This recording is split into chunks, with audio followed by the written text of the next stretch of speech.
He had nothing. No money. No status. No future. But he had something the world had forgotten. Kindness.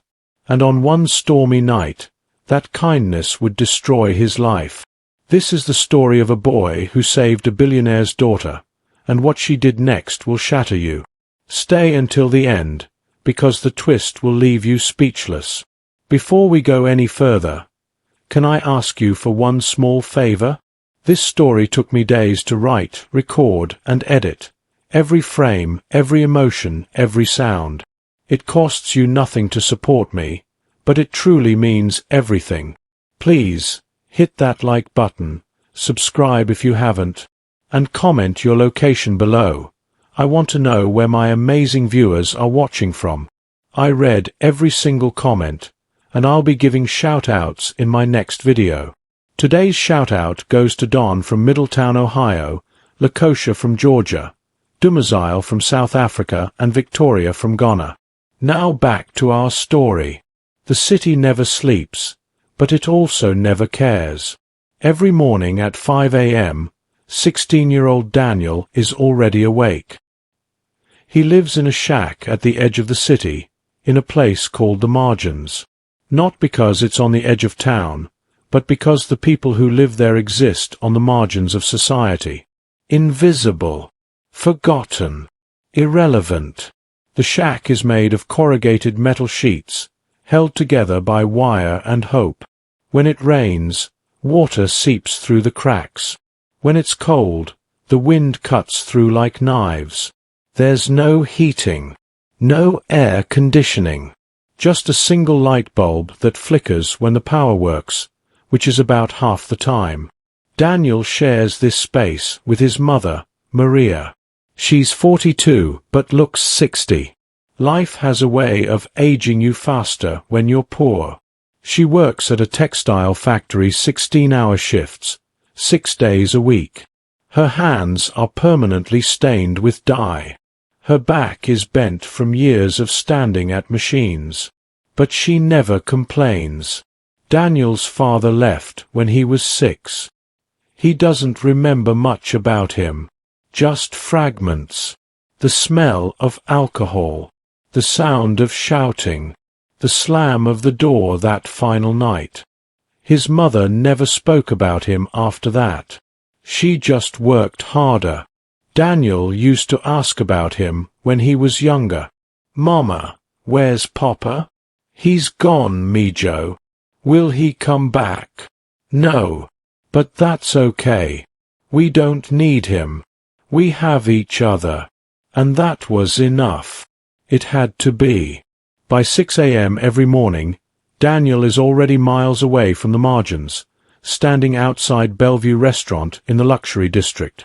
The restaurant is the kind of place where celebrities eat, where politicians make deals, where a single bottle of wine costs more than Daniel's family makes in 3 months. He doesn't go inside. He's not allowed. But he doesn't need to. His job is outside. Washing cars. The valets have an arrangement with him. Rich people don't like seeing dirty cars. So Daniel washes them while the owners eat. $5 per car. Sometimes 10 if the owner is feeling generous. Most of the time, they just toss the money at him without looking. Some don't pay at all. Daniel never chases them.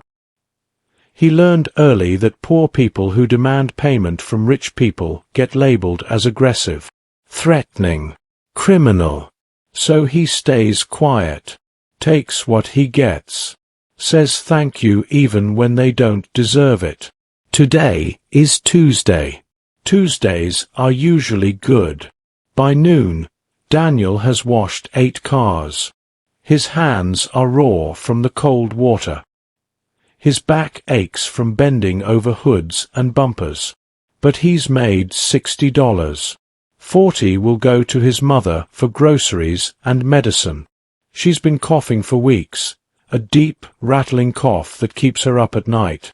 The remaining 20 will go into the jar under his mattress. He's saving for a bicycle. If he has a bicycle, He can deliver groceries on the side. More income. More stability. At 3 p.m., a black Mercedes pulls up. The driver steps out, a man in his 50s wearing a suit that probably costs more than Daniel will make all year. He tosses Daniel the keys without a word. Daniel catches them. "I'll take good care of it, sir." The man doesn't respond. He's already on his phone, walking into the restaurant. Daniel spends 30 minutes on that car. He washes every inch, scrubs the tires, cleans the windows until they're spotless. When the man comes back 2 hours later, Daniel hands him the keys with a smile. The man inspects the car briefly, nods, and hands Daniel $10. "Thank you, sir. Have a great evening." The man drives away without acknowledging him. Daniel pockets the money and moves on. He doesn't take it personally. He learned a long time ago that expecting gratitude from people who have everything is a waste of energy. By 7 p.m., Daniel has washed 15 cars. $85. A good day. His hands are bleeding slightly where the rough sponge has rubbed his skin raw. He wraps them in an old rag and heads home. On his way back through the city, Daniel takes a detour. He always does. There's an alley behind Bellevue Restaurant where the kitchen staff dump leftover food. Most of it goes to waste, but sometimes the manager, a woman named Rosa, saves him a bag. "Hey, Danny," Rosa calls from the back door. She's holding a plastic bag. "Got some bread and chicken today. Still good." "Thank you, Miss Rosa. You're a blessing." She waves him off. "Just don't let the owner see. He'd fire me for giving away product." "I won't.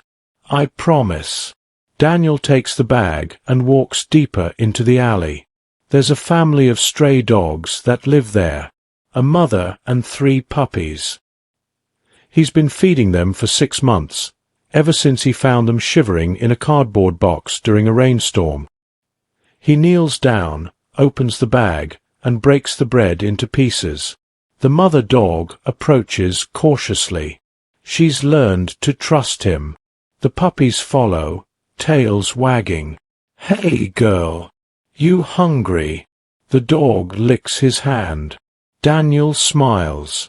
It's a genuine smile, the kind he doesn't get to use very often. As he feeds the dogs, he talks to them. It's silly, he knows. But sometimes you need to talk to someone, even if that someone is a stray dog. "I made $85 today. That's good, right? Mama's medicine costs $60, so we'll have some left over. Maybe I can buy her something nice. She likes those little candies from the corner store, the ones with the coconut." One of the puppies climbs into his lap. Daniel scratches behind its ears. "You know what's funny? People walk past me every day like I'm invisible. But you guys, you see me. You don't care that I'm poor. You just care that I'm here." The puppy licks his face. Daniel laughs. For a moment, everything is okay. For a moment, the world doesn't feel so heavy. But fate has other plans. Across town, in a penthouse that overlooks the glittering skyline, Victoria Ashford is pacing back and forth, phone pressed to her ear. Her bedroom is larger than Daniel's entire shack. Floor-to-ceiling windows. Designer furniture. A closet full of clothes she's worn once. But none of it brings her joy. Victoria is 22 years old. She's the only child of Richard Ashford, a billionaire real estate mogul who owns half the city's commercial properties. Ashford Tower, Ashford Plaza, Ashford Luxury Residences. His name is everywhere, and so is hers. Victoria Ashford. Heiress. Socialite. Future CEO. She's beautiful in the way rich people are beautiful. Professional makeup, personal trainers, dermatologists on speed dial. Her clothes are custom-made. Her jewelry is from Paris. Her smile has been photographed 1,000 times. But none of it is real. Victoria doesn't remember the last time she felt something genuine. Happiness, sadness, anything. She's been performing for so long that she's forgotten who she is underneath the act. Her father controls everything. What she studies, where she works, who she dates. He calls it guidance. She calls it suffocation. Tonight, they're fighting. Again. I don't care about the charity gala, Dad. I'm not going. Her father's voice is calm, measured. He never yells. He doesn't need to. His disappointment is weapon enough. Victoria, this is important. The governor will be there. The press will be there. This is about the family image. The family image? Is that all you care about? I care about our legacy. The Ashford name means something. It means stability, integrity, success. It means hypocrisy. Victoria snaps. You're hosting a charity event to help the homeless while you're evicting 50 families from Riverside Apartments to build another luxury high-rise. Silence. That's business, Victoria. You're too young to understand. I'm 22, Dad. Stop treating me like a child. Then stop acting like one. Be at the gala tomorrow night. Wear the red dress. Smile for the cameras. That's all I'm asking. That's all you ever ask. Smile. Wave. Pretend. Victoria. She hangs up. Her chest is tight. Her hands are shaking. She feels like she's drowning in expectations, in obligations, in the weight of a name she never asked for. She grabs her keys. She needs to get out. Drive. Clear her head. It's raining outside. Hard. But she doesn't care. She takes her white Porsche, the one her father bought her for her 21st birthday. The one she never wanted but smiled and said thank you for anyway. She drives fast. Too fast. The speed makes her feel something. Anything. Her phone rings again. Her father. She answers, already annoyed. What now? Don't hang up on me, Victoria. I'm done with this conversation. You're being reckless. Good. Maybe that's what I need to be. Where are you? None of your business. Victoria, come home. We can talk about this. There's nothing to talk about. She ends the call. Tosses the phone onto the passenger seat. The rain is coming down harder now. The windshield wipers are working overtime, but it's not enough.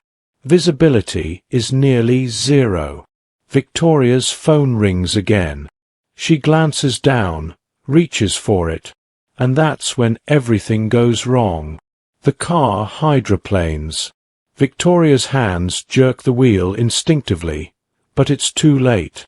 The tires lose traction completely. The car spins violently, once, twice, crashes through a metal guardrail, flips in mid-air, and slams into a concrete barrier. The sound is deafening. Metal crunching. Glass shattering. The airbag explodes in her face. Pain shoots through her skull. Everything goes black. Silence. The rain pounds on the overturned car. Steam hisses from the crushed engine. Gasoline drips onto the wet pavement. Blood drips from Victoria's forehead onto the shattered windshield. She's alive. Barely. But she's unconscious. Alone. Trapped in a car that could explode at any moment. Daniel is 2 blocks away when he hears it. The crash echoes through the empty streets like thunder. He's walking home, the bag of leftover food tucked under his arm, when the sound stops him cold. For a second, he considers ignoring it. It's late. It's raining. It's not his problem. He should just go home, take care of his mother, mind his business. But then he hears it again, the hiss of steam, the creak of metal, and something else. A groan. Faint. Barely human. Someone's hurt. Daniel doesn't think. He drops the bag and runs. When he reaches the scene, his heart stops. The car is upside down, wheels still spinning slowly. Smoke is pouring from the engine. Shattered glass covers the street like diamonds, and through the broken window he can see her. A woman. Young. Blonde hair matted with blood. Not moving. "Hey! Can you hear me?" No response. Daniel's mind races. The car could explode. Everyone knows that. Gas plus heat equals fire. But he can't just leave her. He drops to his knees, ignoring the glass cutting into his skin, and reaches through the window. "Miss, wake up. You need to get out." Still nothing. The smell of gasoline is overwhelming. It burns his nose, makes his eyes water. Daniel pulls harder, his hands slipping on her jacket. She's heavier than she looks. Dead weight. Blood is running down her face from a gash on her forehead. He can't tell how badly she's hurt. Come on, please." He unbuckles her seatbelt. It clicks free. He grabs her under the arms and pulls with everything he has. His muscles scream. His hands are bleeding. The glass is everywhere. But he doesn't stop. Inch by inch, he drags her through the window. Finally, he gets her out onto the wet pavement, away from the wreck. 20 feet. 30 feet. Far enough. She's breathing. Shallow, but breathing. Daniel collapses beside her, gasping for air. His hands are shaking. His heart is pounding so hard he thinks it might burst. He checks her pulse. Weak but steady. "You're okay. You're gonna be okay." That's when he notices her purse. It's fallen out of the car, lying in a puddle a few feet away. He grabs it, looking for a phone. He needs to call an ambulance. She needs help. He opens the purse, and that's when the sirens arrive. Red and blue lights flood the street. 2 police cars screech to a halt.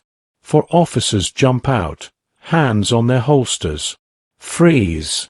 Don't move!" Daniel looks up, confused. Rain is streaming down his face. He's still holding the purse. I pulled her out of the car. She needs help. Drop the bag. Now. But she's hurt. I said drop it." Daniel drops the purse, raises his hands.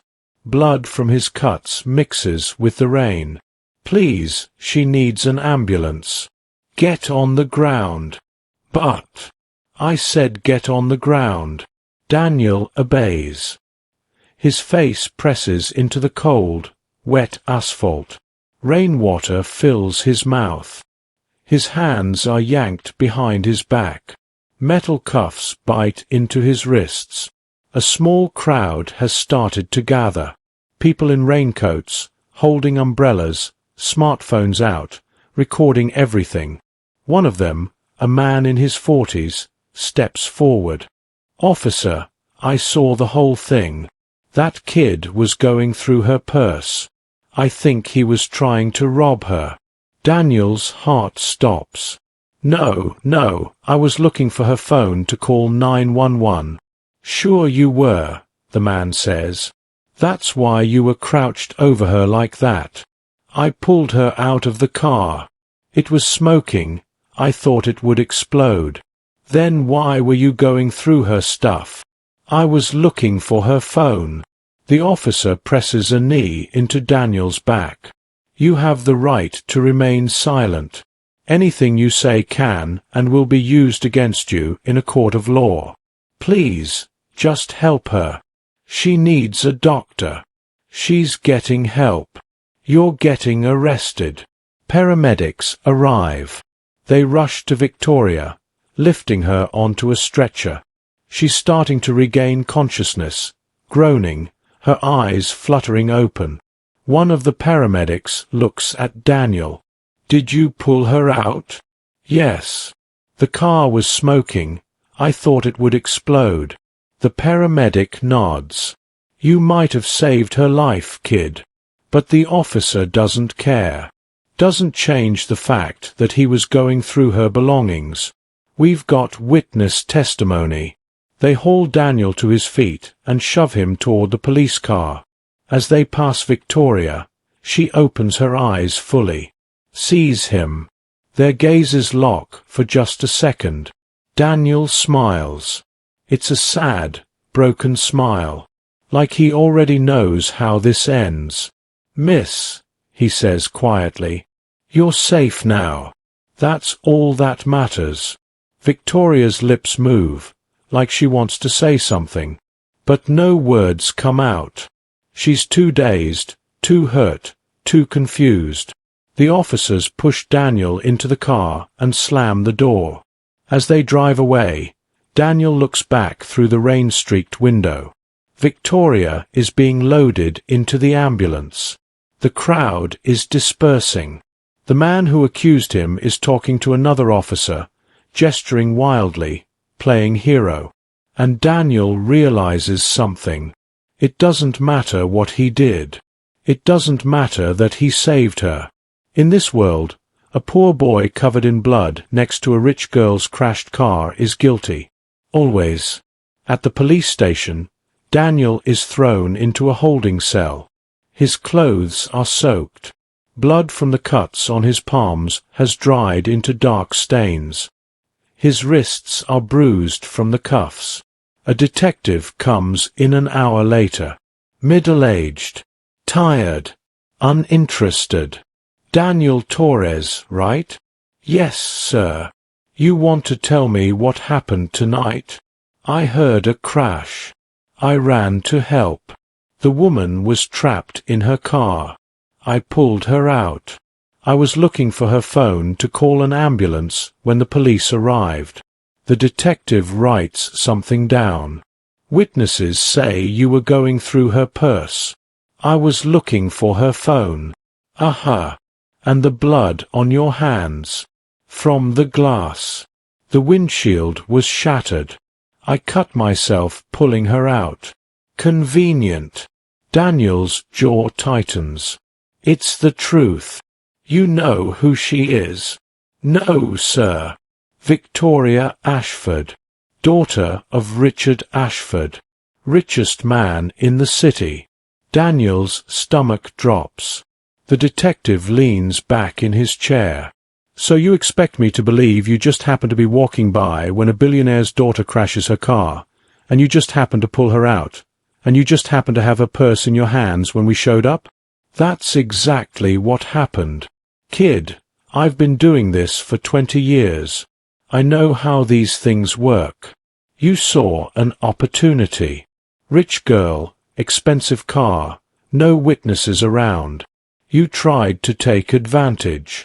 No, I saved her life. We'll see what she says when she wakes up. But Daniel already knows. She won't remember. And even if she does, it won't matter. His word against the world. And the world always wins. At Memorial Hospital, Victoria Ashford is lying in a private suite. Her head is bandaged. Her arm is in a sling. Cuts and bruises cover her face and neck. Her father sits beside her, holding her hand. He flew in the moment he heard. Chartered a helicopter. The best doctors money can buy are monitoring her. How do you feel? Richard asks gently. Victoria blinks slowly. Her head feels like it's been split open. Like I got hit by a truck. You're lucky to be alive. The car flipped 3 times. What? What happened? You crashed. Lost control in the rain. Fragments start coming back. The argument. The phone. The spin. The impact. And then a face. A boy. Kind eyes. There was someone, Victoria whispers. He helped me. Richard's expression hardens. The police arrested a boy at the scene. They found him with your purse. What? He was trying to rob you, Victoria. No, I don't think. You were in shock. You were injured. You don't remember clearly. But the police have witnesses. He was going through your belongings when they arrived. Victoria closes her eyes. Her head is pounding. Everything is foggy. She wants to remember, but the memories are like smoke. Dad, I'm not sure. The evidence is clear, sweetheart. He's a criminal. He took advantage of you when you were vulnerable. Victoria wants to argue. She wants to say no, that's not right. There was someone who helped me, who pulled me out. But the words won't come. Her thoughts are muddled. And her father's voice is so certain, so confident. So she says nothing. And in that silence, Daniel's fate is sealed. The next morning, the story is everywhere. Billionaire's daughter attacked in botched robbery. Victoria Ashford hospitalized after brutal assault. Police arrest teenage suspect in high-profile crime. Every news channel, every website, every newspaper. They don't use Daniel's name in most articles.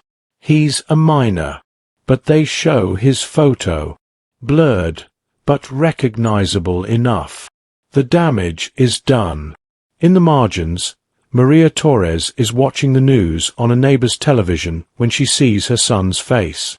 She collapses. Neighbors rush to help her. Someone calls an ambulance. But Maria refuses to go. My boy, she sobs. My boy didn't do this. He didn't. He wouldn't. He's a good boy. He's kind. He helps people. But no one is listening. By noon, reporters are swarming the margins. They take photos of the shack where Daniel lives. They interview neighbors, most of whom don't know him well but are happy to speculate. He always seemed quiet, one says. Too quiet, you know? Like he was hiding something. I saw him hanging around the rich part of town, another adds. Always thought it was suspicious. Like he was casing the place. The narrative is written before the trial even begins. Daniel Torres. Poor. Desperate. Criminal. The evidence. He was there. He was holding her purse. He was bleeding. That's enough. If you're still watching, your heart should be breaking right now. Because this is the reality for so many people. One wrong moment. One wrong accusation. And your life is over. But don't click away. Because this story isn't over. And what happens next will restore your faith in everything. Before we continue, hit that subscribe button. This channel exists to tell stories the world tries to bury. Stories that matter. Share this if it moves you. Someone out there needs to hear it. Now let's continue. Daniel's trial happens 3 months later. His mother can't afford a lawyer. The court assigns him a public defender, a young woman fresh out of law school named Jennifer Chan. She has 40 other cases on her desk. She meets with Daniel once before the trial. "Did you do it?" she asks, pen poised over a notepad. "No. I saved her life." She nods, writes something down. "Okay. The prosecution has witness testimony that you were going through her purse. We'll argue that you were looking for a phone to call for help. It's believable. It's the truth. Truth and what we can prove are two different things, Daniel. Then get the girl to testify. She'll tell them what happened. We've requested her testimony, but according to her medical records, she was unconscious during the rescue. She doesn't remember." Daniel feels the walls closing in. "Then what do we do?" Jennifer closes her notepad. "We do our best. But I need you to understand something. The prosecution has physical evidence, witness testimony, and a very sympathetic victim. You're a poor kid with a record. I trespassed once when I was 14. I was getting a ball. I know. But juries don't care about context. They see a record and they make assumptions." She pauses. "I'll fight for you, Daniel. But you need to prepare yourself." "For what?" "For the possibility that we lose." The trial is held in late September. The courtroom is packed. Reporters fill the back rows. Ashford family representatives sit on one side. Maria Torres sits alone on the other, looking small and frail. Daniel sits at the defense table in donated clothes that don't quite fit. His mother gave him a small cross on a chain. He holds it in his pocket for strength. The prosecution presents their case methodically. They show photos of the wrecked car, Victoria's injuries, the purse, Daniel's fingerprints all over it. They call the witness, the man in the raincoat. His name is Gerald Mitchell. "Mr. Mitchell, can you describe what you saw the night of September 15th? "I was walking home from dinner. I heard a crash. When I got there, I saw the defendant crouched over the victim, going through her purse." "Did he see you?" "No. He was focused on what he was doing." "And what did you do?" "I called out to him, asked if everything was okay. He looked startled, nervous. That's when I knew something was wrong." "Objection," Jennifer says. "Speculation. Sustained. But the damage is done. The jury has already seen Gerald as the hero, the Good Samaritan who stopped a crime. Jennifer cross-examines, but Gerald is prepared. He doesn't waver. "Mr. Mitchell, isn't it possible that my client was looking for a phone to call for help?" "It's possible. But that's not what it looked like. You weren't there when he pulled her from the car, were you?" "No. So you don't actually know what happened before you arrived?" "I know what I saw when I got there." Jennifer sits down. It's the best she can do. Then Victoria is called to the stand. The courtroom goes silent. Victoria walks in slowly. She's healed physically, but she looks smaller somehow. Vulnerable. She's wearing a simple navy dress. No jewelry. Minimal makeup. She looks like a victim. She sits. The prosecutor approaches. "Miss Ashford, thank you for being here. I know this is difficult." Victoria nods. "Do you recognize the defendant?" Victoria looks at Daniel. He looks back. No anger. No pleading. Just quiet acceptance. I remember someone pulling me out of the car." "And do you remember that person going through your purse?" "No. I was unconscious. But you woke up to find the defendant with your belongings, correct?" "I woke up to find paramedics around me. Everything was confused. I don't remember clearly. The prosecutor smiles slightly. Your Honor, the defendant was found at the scene with the victim's purse in his possession. His fingerprints are on the contents. The intent is clear. Jennifer stands. Objection. There's no proof of intent to steal. My client was looking for a phone to call for help. Your Honor, if he was truly trying to help, why didn't he flag down the first car that passed? Why was he going through her personal items? It was late at night. There were no cars. He needed to call 911. Then why not go to a nearby business? In the rain? With an injured woman? That's absurd. Order. The judge slams his gavel. I'll allow the question. Miss Ashford, do you believe the defendant was trying to help you or harm you? Victoria's hands tremble. This is the moment she could save him. But her father's voice echoes in her head. The evidence is clear. He's a criminal. And she's scared. Scared of being wrong. Scared of defending someone who might have tried to hurt her. Scared of making her father angry. I don't know, she whispers.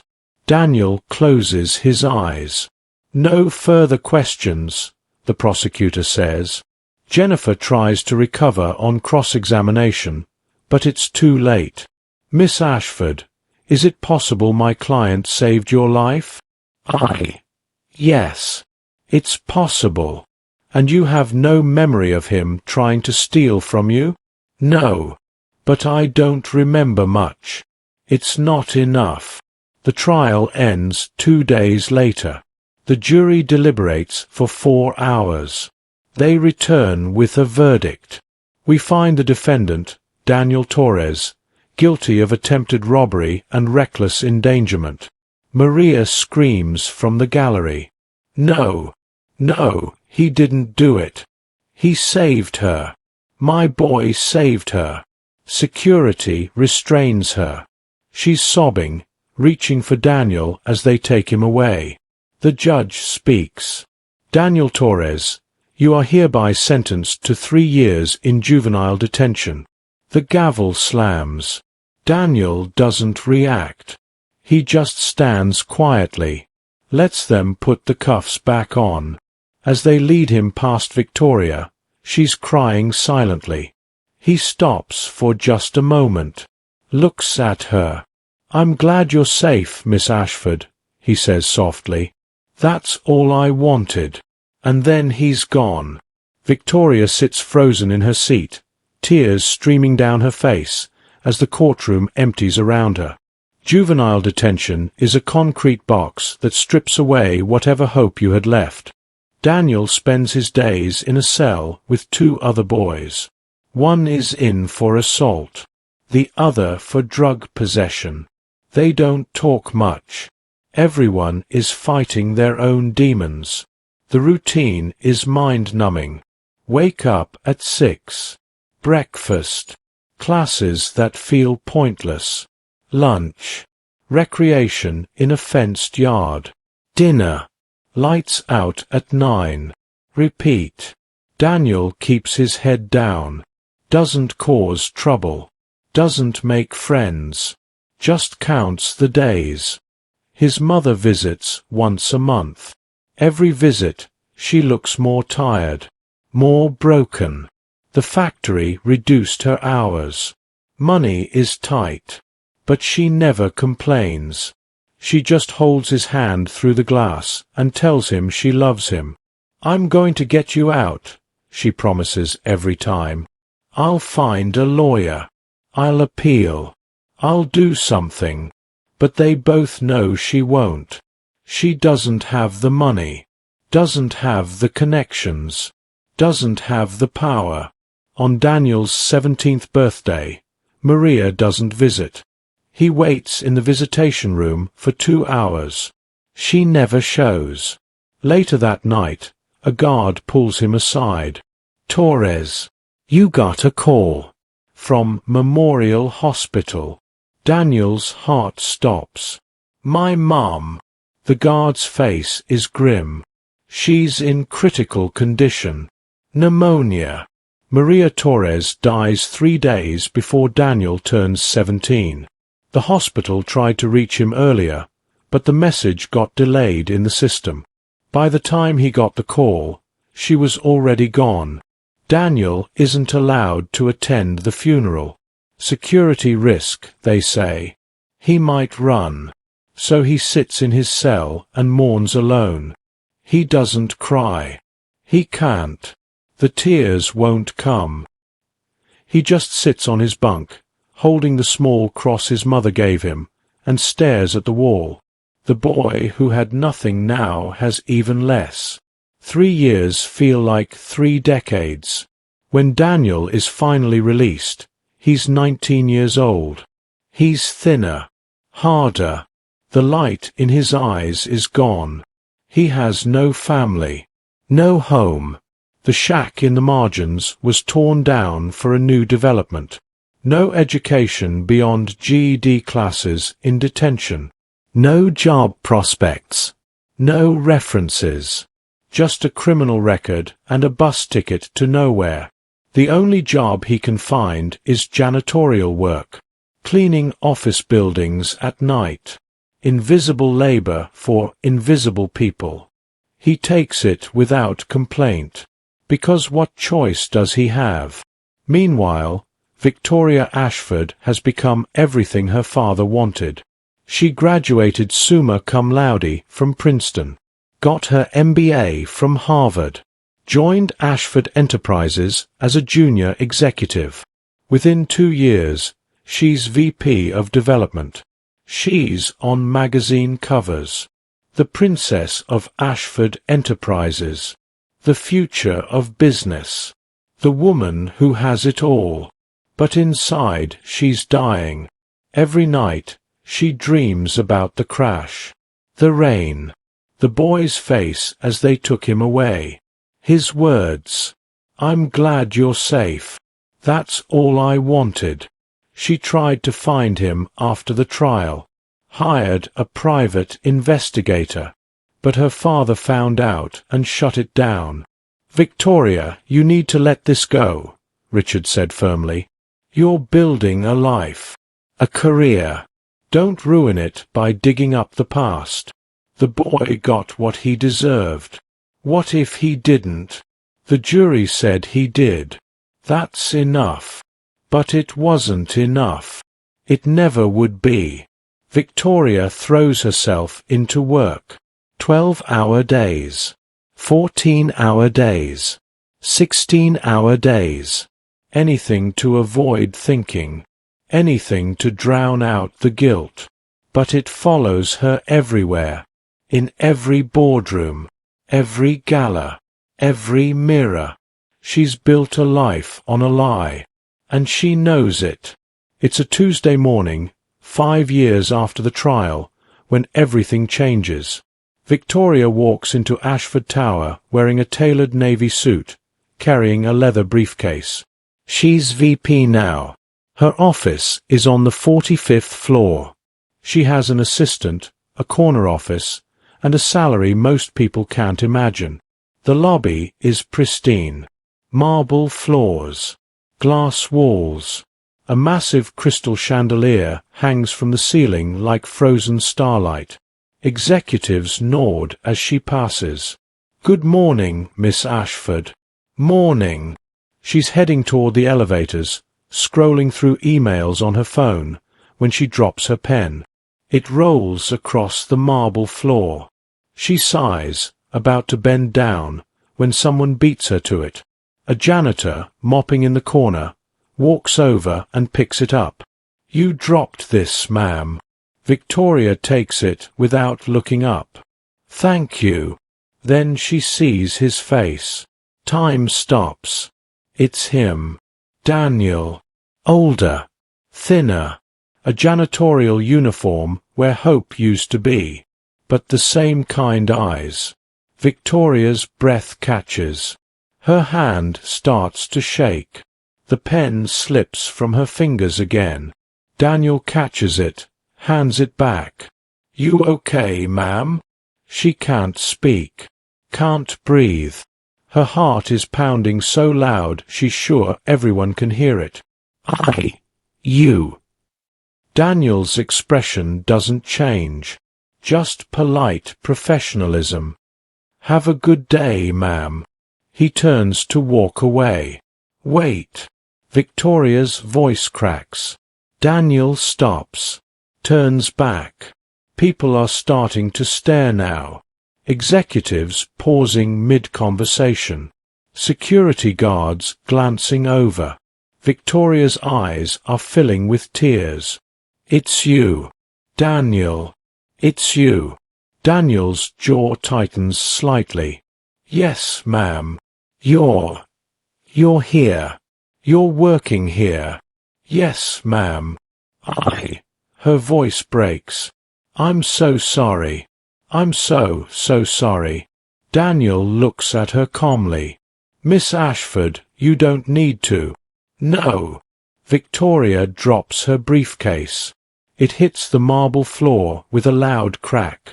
Everyone in the lobby turns to look. You saved my life. The lobby goes completely silent. Victoria's tears are flowing freely now. She doesn't care who's watching. Doesn't care about the executives, the security guards, the cameras probably recording everything. You pulled me out of that car. You saved me. And I let them take you. I let them destroy you. I was a coward. I should have fought for you. I should have. Her voice dissolves into sobs. Daniel takes a step closer. His voice is gentle. Miss Ashford. It's okay. It's not okay. You went to prison because of me. I went to prison because the system decided I was guilty. That wasn't your fault. I could have stopped it. I should have said something.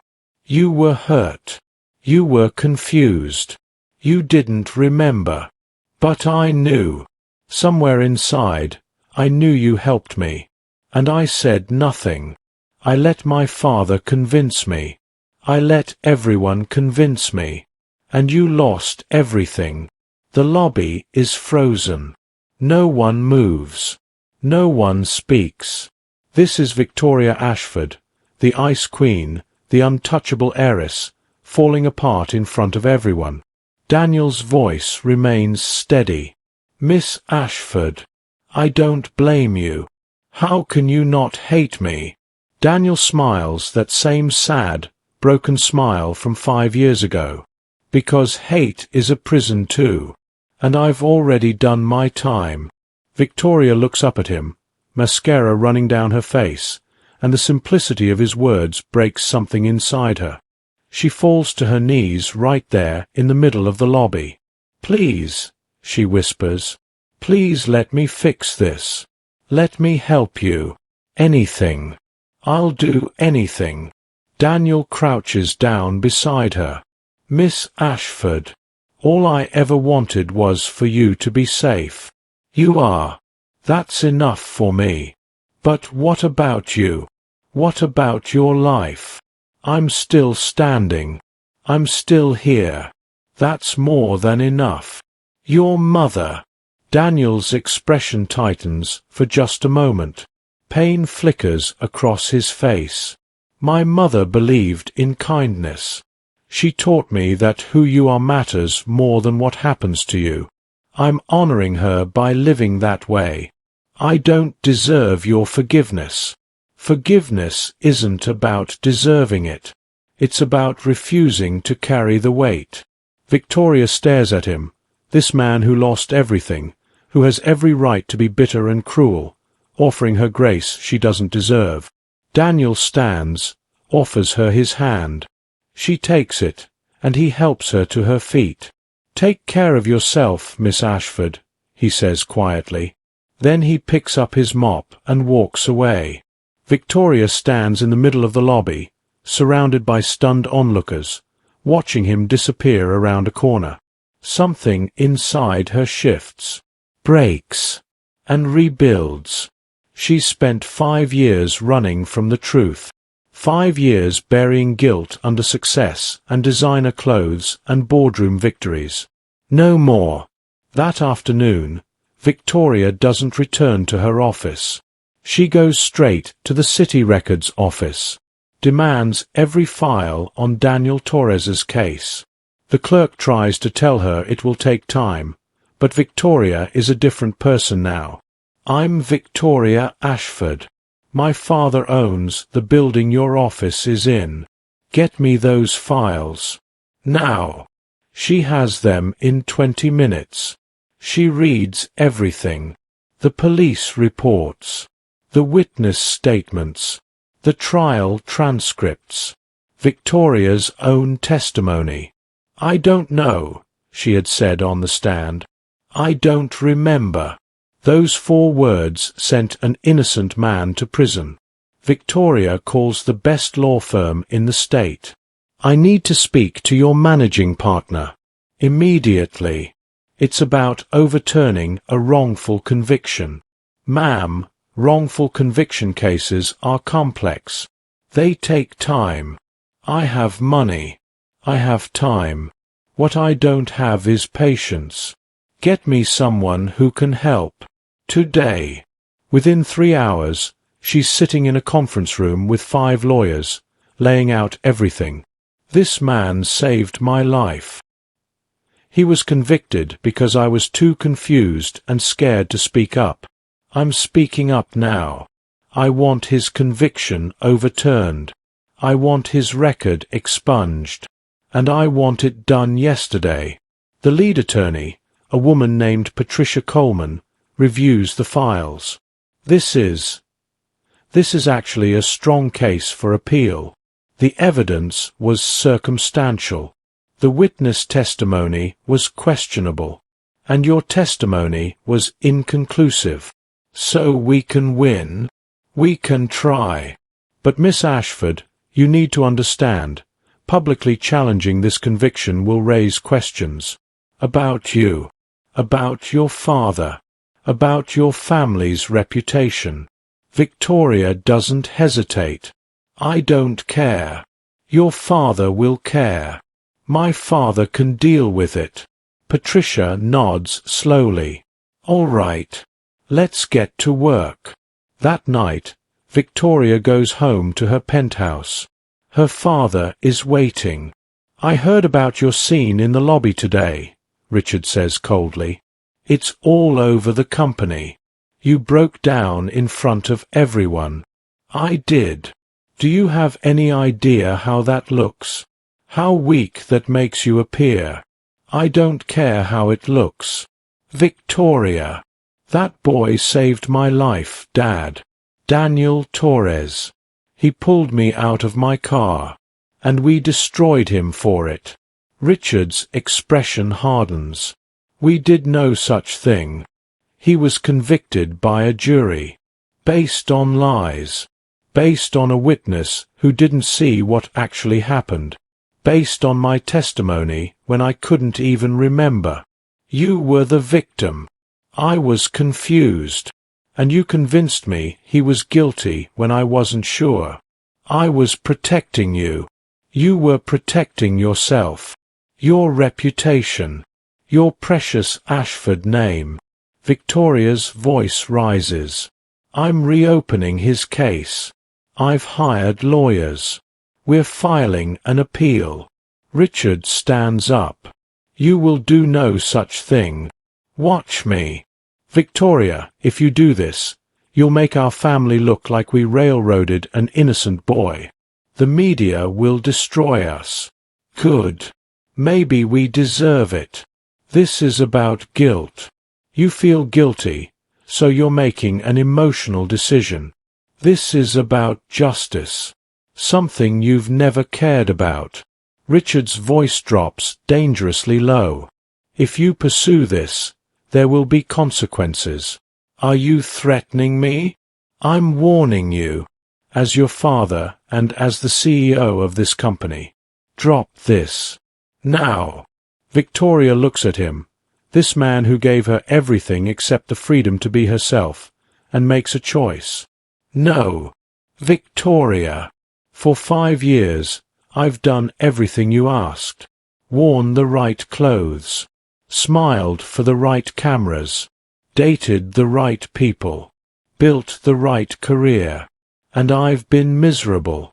Absolutely miserable. Because I've been living a lie. That ends now. You're making a mistake. The mistake was staying silent for 5 years. I'm not staying silent anymore. She walks out. The legal process moves faster than anyone expected. Patricia and her team uncover new evidence. The witness, Gerald Mitchell, has a history of inserting himself into crimes for attention.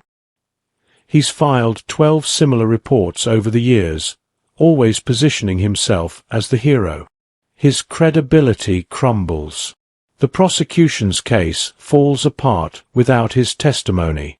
2 weeks later, a judge reviews the appeal, sees the evidence, sees Victoria's new testimony. Based on the evidence presented, I'm overturning Daniel Torres's conviction. All charges are dismissed. His record will be expunged. The gavel slams. Victoria, sitting in the courtroom, closes her eyes and breathes for what feels like the first time in 5 years. But she's not done. 3 days later, Victoria holds a press conference. Every major news outlet is there. Cameras, reporters, microphones. Victoria stands at the podium wearing a simple black dress. No designer labels. No jewelry. Just her. She looks directly into the cameras. 5 years ago, I was in a car accident. I was trapped in my car, unconscious, bleeding. A 16-year-old boy named Daniel Torres heard the crash. He ran through the rain. He pulled me out. He saved my life. She pauses, steadies herself. When the police arrived, they found Daniel with my purse. He was looking for my phone to call for help. But a witness misinterpreted what he saw, and because Daniel was poor, because he was at the wrong place at the wrong time, he was arrested. Her voice cracks slightly, but she pushes forward. At the trial, I testified that I didn't remember what happened. That was true. But it was also cowardice. Because somewhere deep down, I knew Daniel had helped me. I knew he wasn't a criminal. But I was scared. I was confused. And I let people convince me he was guilty. Tears stream down her face, but she doesn't wipe them away. Daniel Torres spent 3 years in juvenile detention for a crime he didn't commit. He lost his mother while he was inside. He lost his home. He lost his future. And it's my fault. Because I was too weak to speak up. The room is dead silent. Yesterday, Daniel's conviction was overturned. His record has been expunged. But that's not enough. Because I can't give him back the years he lost. I can't bring back his mother. I can't undo the pain. She leans forward, gripping the podium. But I can tell the truth. Daniel Torres is not a criminal. He's a hero. He's the kind of person who runs toward danger to save a stranger. And our justice system punished him for it. I punished him for it. And I will spend the rest of my life making sure that never happens to anyone else. A reporter shouts a question. Victoria ignores it. I'm announcing the creation of the Torres Foundation, named after Daniel and his mother, Maria. The foundation will provide legal defense, education, and support for people wrongfully accused. People who don't have money, who don't have power, who don't have a voice. She takes a breath. Daniel Torres taught me something I'll never forget. That kindness isn't weakness. That forgiveness is strength. That the measure of a person isn't what happens to them, it's how they respond. He lost everything and remained kind. I had everything and became a coward. But he's giving me a chance to be better. And I'm taking it. She steps away from the podium. The room explodes with questions, but Victoria walks out without answering any of them. The story goes viral within hours. Daniel's face is on every screen again. But this time, the headlines are different. Wrongly convicted hero exonerated after 5 years. Victoria Ashford admits, "I failed him. The boy who saved a billionaire's daughter and lost everything." Offers pour in for Daniel. Job offers. Interview requests. Book deals. Movie offers. Daniel turns them all down. Victoria spends the next week searching for Daniel. She goes to his last known address. The landlord says he moved out 3 days ago. No forwarding address. She calls every janitorial company in the city. None of them have him. It's like he's disappeared. Finally, she gets a lead. Someone saw him volunteering at a community center in the margins. Victoria drives there immediately. The Margins Community Center is a humble building.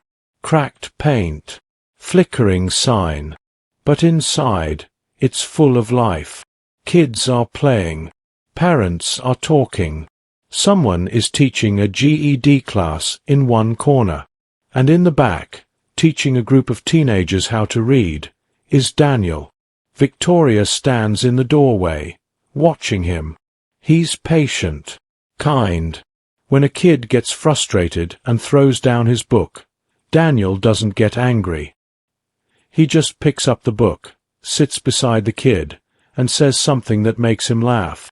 The kid tries again. After the class ends, Victoria approaches. Daniel. He looks up, smiles slightly. Miss Ashford. Victoria. Please. Victoria. I've been looking for you. I know. I saw the press conference. You did. Everyone did. It's all anyone's been talking about. They sit on a bench outside the center. The sun is setting, painting the sky orange and pink.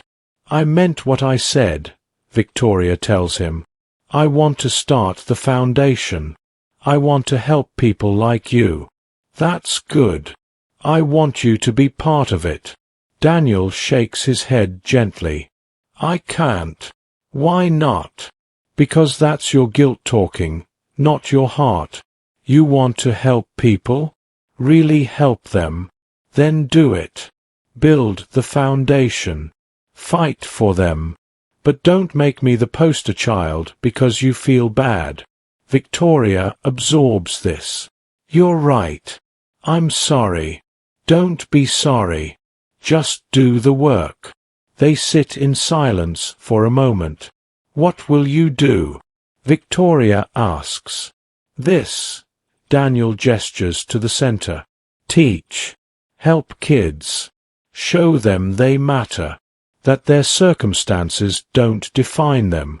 That's beautiful. It's necessary. Victoria nods. Can I ask you something? Sure. How did you forgive me? Daniel thinks for a long moment. I didn't forgive you all at once. It took time. But I realized something in detention. Anger is heavy. Bitterness is exhausting. If I held on to what happened, it would destroy whatever was left of me. So I let it go. Not for you. For me. I don't know if I could do that. You're doing it now. You're letting go of who you were and becoming who you want to be. That's forgiveness too. Victoria wipes her eyes.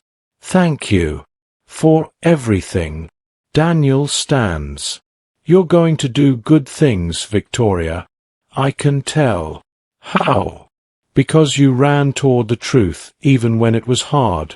That's the same as running toward a burning car. It takes courage. He walks back into the center. Victoria sits on the bench for a long time, watching the sunset, feeling something she hasn't felt in 5 years. Peace. The Torres Foundation launches 6 months later. It's massive. Funded by Victoria's personal fortune and corporate donations. Offices in 12 cities. Teams of lawyers. Educational programs. Housing assistance. In the first year, they exonerate 17 people. In the second year, 32. By year 5, over 100 lives have been saved. Daniel doesn't work for the foundation officially, but he consults, helps identify cases, talks to families, shows them they're not alone. Victoria runs the foundation with the same intensity she once brought to her corporate career. But now, it means something. They don't see each other often, maybe 3 or 4 times a year. But when they do, it's easy, comfortable. 2 people who survived something terrible and chose to make it mean something. 10 years after the crash. Daniel is 32. He's the director of a network of community centers across the city. He's married to a teacher named Sophie. They have a daughter named Maria, after his mother. Victoria is 34. She stepped away from Ashford Enterprises entirely, runs the foundation full-time. She's engaged to a human rights lawyer. They're happy. One evening, they meet for coffee at a small cafe near the original community center. Can you believe it's been 10 years? Victoria asks. Sometimes it feels like yesterday. Sometimes like another lifetime. Do you ever regret it? Saving me. Daniel doesn't hesitate. Never. Even after everything? Especially after everything. That night showed me who I am. And who I am is someone who helps people. That hasn't changed. Victoria smiles. You know what's funny? I spent the first 22 years of my life not knowing who I was. Just playing a role. It took losing everything to find myself. You didn't lose everything. You let go of things that weren't serving you. That's different. When did you become so wise? When I learned that bitterness is a choice. And I chose differently. They finish their coffee. Hug goodbye. Same time next year? Victoria asks. Same time next year. 20 years after the crash. The Torres Foundation has become one of the most respected organizations in the country. It's exonerated over 300 people. Changed countless lives. Daniel is 52. Still teaching. Still helping. Still feeding stray dogs in alleys. Victoria is 54. Still fighting. Still funding. Still refusing to let injustice win. They meet at the original community center for its 20th anniversary celebration. The walls are covered with photos. Success stories. Kids who graduated college. Families reunited. Lives rebuilt. And in the center, a mural. A boy pulling a girl from a car. Above it, kindness saves lives. Daniel stops in front of it. Victoria stands beside him. You ever wonder what would have happened if you hadn't stopped that night? Victoria asks. Daniel shakes his head. No, because that's who I am. I stop. I help. I don't walk away. The world would be better if more people were like you. The world is getting better because people like you are fighting to make it so. Victoria takes his hand. We make a good team. Yeah, Daniel smiles. We do. This is the story of a poor boy who saved a billionaire's daughter. He lost everything. His freedom, his mother, his innocence. But he gained something no money can buy. Peace. Purpose. Proof that kindness is never wasted. It took 5 years for the truth to surface. But when it did, it changed 2 lives forever. Daniel learned that forgiveness is the only way to stay free. Victoria learned that redemption isn't about erasing the past. It's about honoring it by building a better future. And together, they learned that the most powerful thing you can do in this world isn't to build towers or make millions. It's to see someone in pain and say, "I'm here, and you matter." If this story moved you, don't keep it to yourself. Share it. Send it to someone who's lost hope. Someone who thinks kindness is dead. Someone who needs to be reminded that one act of courage can change everything. Subscribe to this channel. We tell stories that matter. Stories about ordinary people who do extraordinary things. Stories the world needs to hear. And remember, kindness never loses. It just takes time to be understood. Forgiveness doesn't change the past, but it heals the soul. Thank you for watching. Now go be the person who runs toward someone in pain. Be the person who forgives when it's hard. Be the person who proves that goodness still exists. See you in the next one.